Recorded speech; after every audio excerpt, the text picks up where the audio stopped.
በሻሻን ህዝብ ትግራይና አምሓራን ንምውጋእ ብዝገበሮ ጻዕሪ ኣብ ገለ ከባቢታት ድምጽ ጥይት ይስማዕ ኣሎ መቀለ ካብ ንኣብይ ኣሕመድ ንኢሳያስ ኣፈወርቂ ኣትቀርብ ብኩሉ መለክዒ መቀለ ናይ ካብ ኢትዮጵያዊ ኤርትራዊ ናይ ሓወይ ዝቀርበኒ መቀለ ካብ ንኣብይ ኣሕመድ ንኢሳያስ ኣፈወርቂ ኣትቀርብ ብኩሉ መለክዒ መቀለ ዓርሱን ክከላኸል ምስ ማንም ክላፈን ዘግድድ ኢንቫይሮንመንት ተፈጢሩ ህዚ ዓርሱ ክከላኸል ማለት እዩ ንዑ ንምድሓን 10 ሰባት ንሙት ንዑ ንምጥቃዕ ተኮይኑ ግን ትግራዋይ ይትበለኒ እንዴ ግዜ ብጅባና ቆሎ እንዳግበርና ክንዋጋ ኣፈዝም ሰባት እዚኣቶም እኮ ምሽርኩ የምጨካናት ሕዝኻ ናብ ተግባር እቲ ሕሳብ ዝነበረ ናብ ተግባር ንምሽራፍ ተጀሚሩ ኣሎ ብኩሉ አንፈታት ኦክሲጅን ማለት ይጽምዶ ወድ በሻሻን ህዝብ ትግራይና አምሓራን ንምውጋእ ብዝገበሮ ጻዕሪ ኣብ ገለ ከባቢታት ድምጽ ጥይት ይስማዕ ኣሎ እዚ ባጉ ደው ክብል ክኽእል ኣሎ እዚ ድማ ዓቅልን ጥራይ ክትግበር ዘለዎ ተዘይኮነ ህዝብታት ትግራይና አምሓራን ግዳይ ተንኮል ዕሸል ወድ በሻሻ ብምዃን ናብ ዘይውዳዕ ዓዘቕቲ ክሽመሙ እዮም ኣብዚ ዝተውዕሉ እዚ ድምጽ ጥይት ተሰሚዕሉ ዝበሃል ዘሎ ቦታ ኢድ ጽምዶ ዘይረኻኽበሉ ቦታ ምዃኑ ዝተውዕሉ ጽምዶ ኣብ ሰፍሕ ዶባት ኤርትራን ትግራይን ዓፋርን ብግብር ተዓዊቱ ምስጢር ናይ ዝዓወት ድማ ጽምዶ ዓብይ ራእይ ብምዃኑን ኣብ ግብር ድማ ስለ ዝሰርሐን እዚ ናይ ጽምዶ መገዲ ዝብ ትግራይን አምሓራን ዘሰሓብ ዘሎ ቦታታቱን ክስራሓሉ ይግባእ ኣንፈትና ድማ ናብኡ ገጹ እዩ ኣብዚ ንርሑቕ ዝጥምት ልቦና ዓበይቲ ዓዲ ክልቲኡ ህዝብታት ሰራዊት ትግራይን ፋኖን ካልኦት ጉዱሳትን የድሊ ነዚ ኣብ ግምት ብምእታው ናብቲ ንሕጂ ከቕርበልኩም ተዳልየ ዘለኹ መልሲ ንመደረ ወድ በሻሻ ኸብለኩም መልሰይ ንዓደይን ንሰራዊተይን ክውክለለይ ዝተዳለወይ መልሰይ ልሳን ናይቶም ንስርሒት ፈንቅል ክውን ዝገበሩ ጀጋኑ ንኾነለይ ዝተዳለወይ መልሰይ ነዚ ወራዳ ህፃን ንምውራድ ዝተዳለወይ ንኺድ ደቂ ሓቦይ ጸላየ ይኮነን ኢትዮጵያውን ጸላየ ይኮነን ምስ ኢትዮጵያውያን በሰላም ክነብር የዝደሊ መሰለም ክኽበር ሰላሙን ክረኽቡ የዝደሊ ሰላሙን ዝረኽቡሉ ፎርሙላ እውን የዛረብ ዘሎ ናይ ካብ ኢትዮጵያዊ ኤርትራዊ ናይ ሓወይ ዝቀርበኒ ኣብ ጎደናታት መቐለ ናይ ኤርትራ ፕሬዚዳንት መጽኡ ክዝናነ ዘለዎ እምበር ናይ ሸዋ መንግስቲ ኣይኮነን ምክንያቱ ምስ ኤርትራ ተፈጥራዊ ሓድነት ኣለና ብጽንተት እንድሕር ኮይኑ ክልቲኦም ፈጺሞም እዮም ምስ ክልቲኦም ዘለና ጉዳይ ብሕጊ ክንውድእ ኢና እንደሊ ብሕጊ ክውዳእ ኢና እንደሊ ትሕጊ እውን ንሕና ይኮና ናይ ዓለም ለኸ ሕጊ ኣብዚ እንድሕር ኮይኑ ምቅዝፃ ይኸውን ህዝቡን ብግልወትካ እዩ ካብ ሓደ ጌጋ ናብ ካልእ ጌጋ ኢኻ ክትከይድ ስለዚ ንኣና ጽንተት ፈጺሙስ እንደገና ናይ ጽንተት መሳርሒ ኮይና ካሊእ ጽንተት ክንፍጽም ደም ሰትያ ዘይትረዊ ኢትዮጵያ ትበሃል ዓዲ ናብኡ ክንከይድ ሓደ ትግራዋይ ናብኡ እንድሕር ከይዱ ታሪኻዊ ስህተት ፈጺሙ ክበሃል ዘሎ ንሱ እዩ ሓደ ኩናት ክንጽየፍ ኣለና ኩላትና ኢትዮጵያ ሕቶ እንተልይዋ ናብ ባይቶ ፀጥታ ተቕርብ ናይ ባህሪ ሕቶ እንተልይዋ ናብ ባይቶ ፀጥታ ተቕርብ ናብ ኣፍሪካ ሕብረት ተቕርብ ኣብኡ መሰል ተልይዋ ብሕጊ ትካታዕ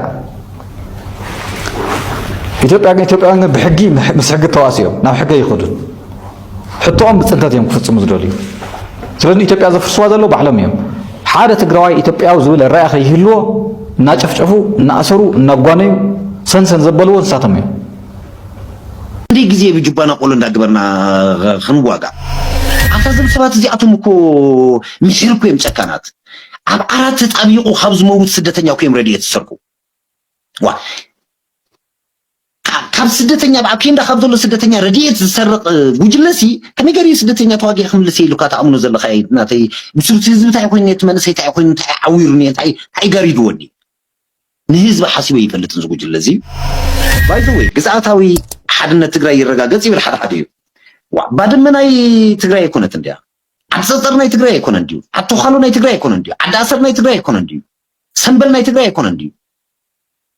ዋ ኢሮብ ናይ ትግራይ ይኮነ እንዲዩ ጉሎም ሓደ ናይ ትግራይ ይኮነ እንዲዩ ላዕላዊ ግዝኣት ትግራይ ዝበሃል እንዳመረጽካ ነቲ ሓደ እንዳሸጥካ ነቲ ካሊእ ስልጣን ይበካን ወይ ብስልጣን ዝተባዓሰካ ጥራይ ምዕራብ ጥራይ ይኮነ ትኩረት ዝግበል ኣብ ሸራሮ ዘሎ ተመዛበላይ ካብ ምዕራብ ዝመፀን ካብ ባድመ ዝመፀን እዩ كلتي معريم تفرق إلى مبقى كيندا بتميت زموت زلو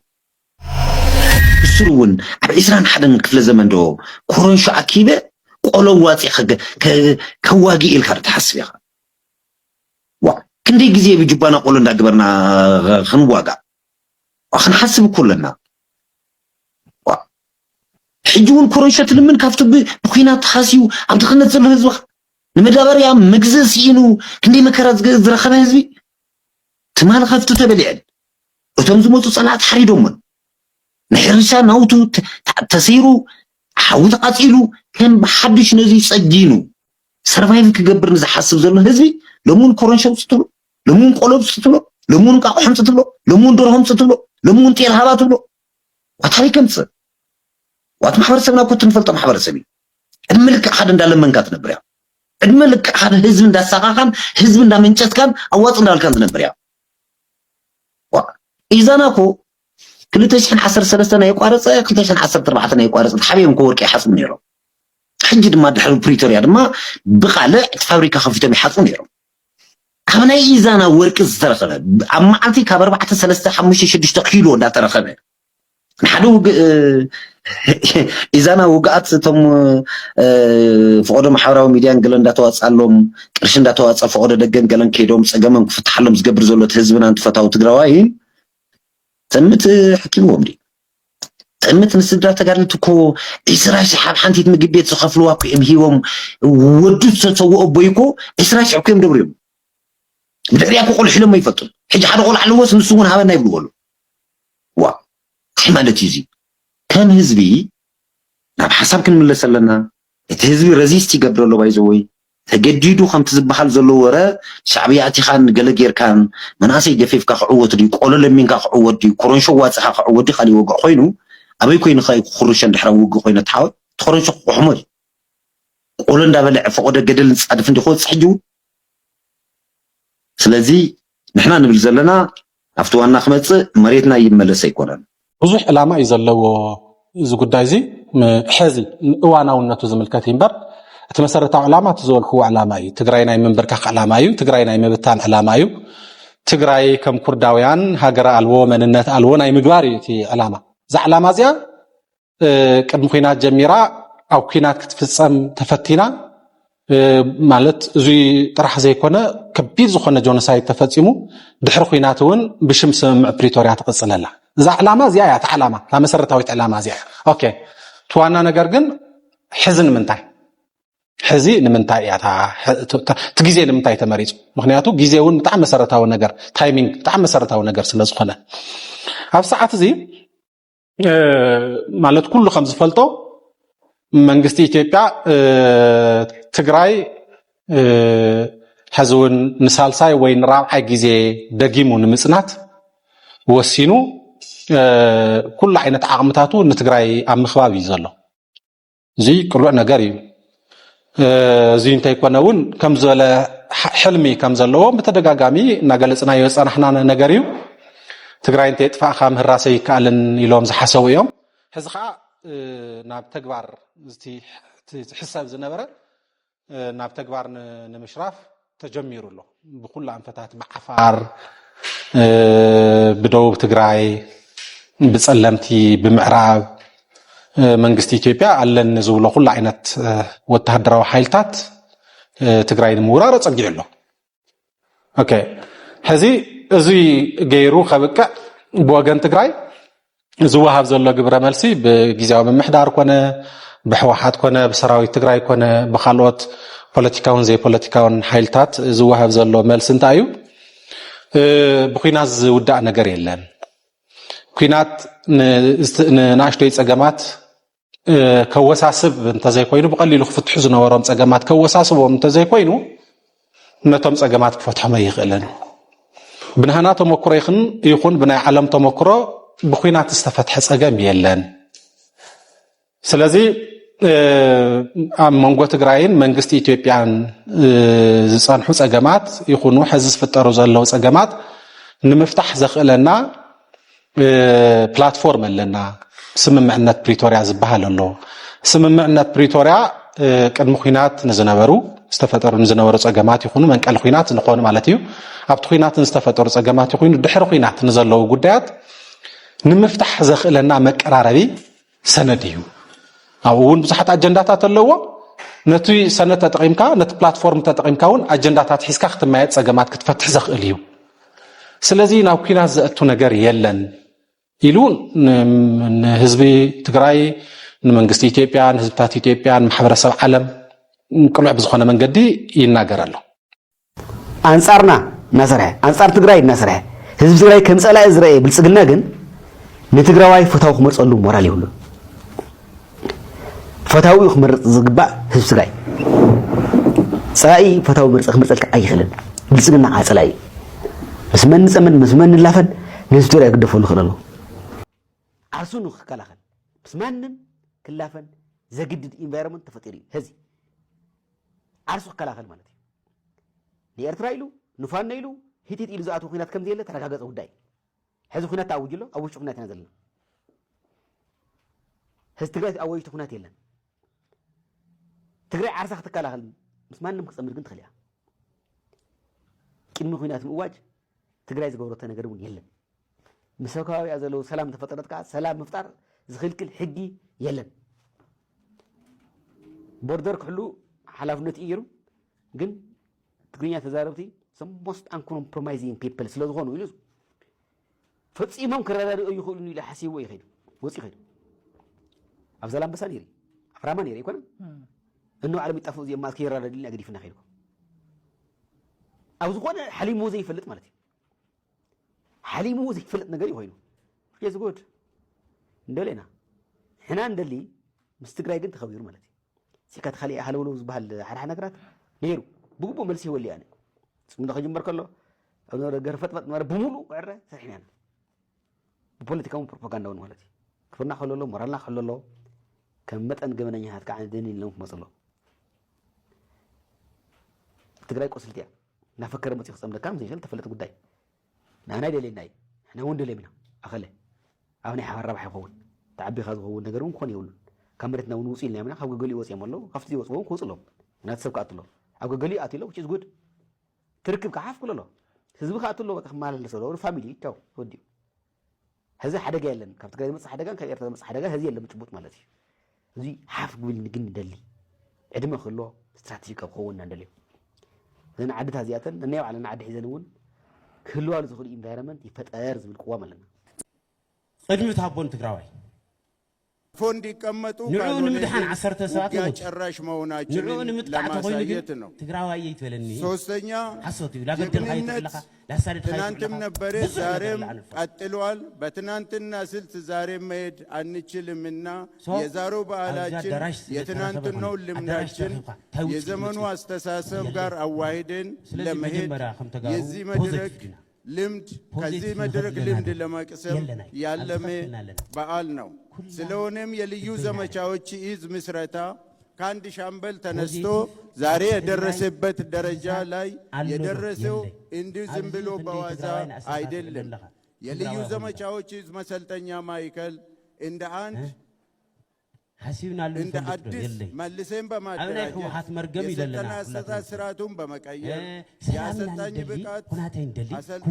በአሰልጥኖ አሰልጣኝ በመደገፍ በየዙሩ የሚሰለጥኑ መሰረታዊ ኮማንዶ ሰልጣኞች የተሻሉትን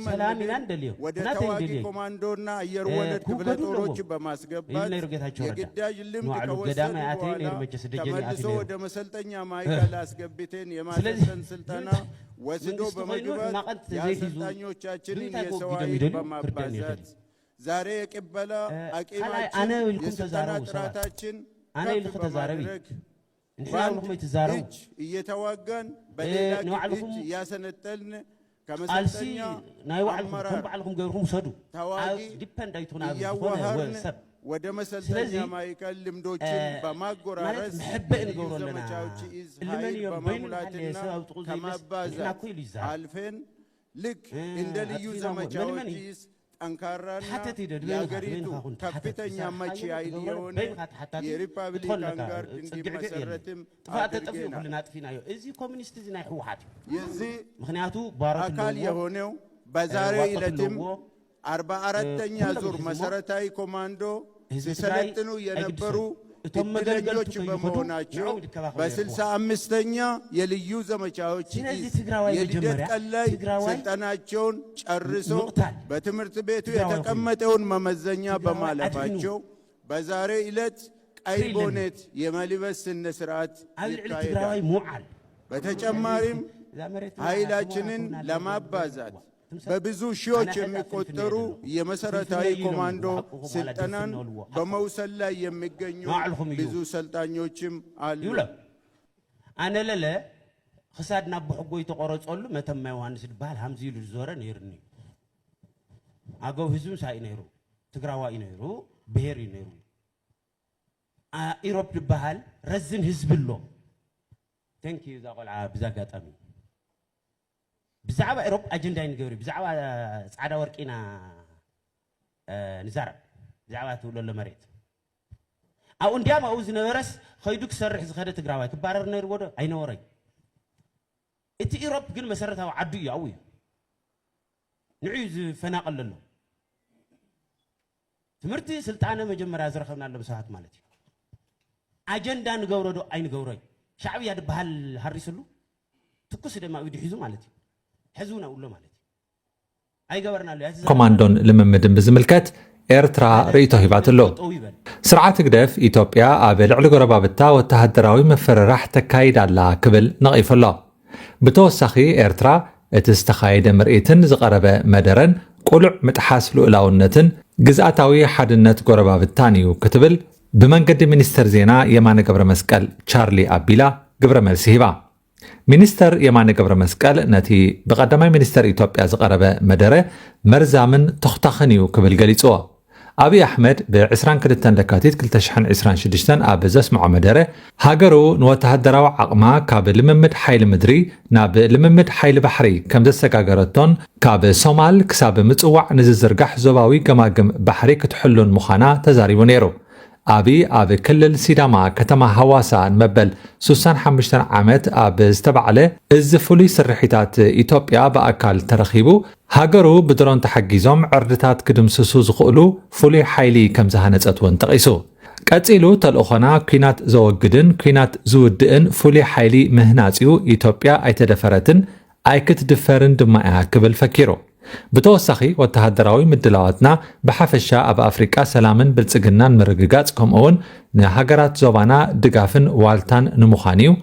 نزل متكبر دما نتو تهدراوي سلطانا كاب مريت ناب بحري السجاجرنا لنا قبل أتنكعو مينستر يمانه أبتي بمنقد إكساب بيلو زهابو ملسي تقيح بحري نيمو حاس حلافنتون قداين نايتن أب وسنا سنو زلو هاجراتيو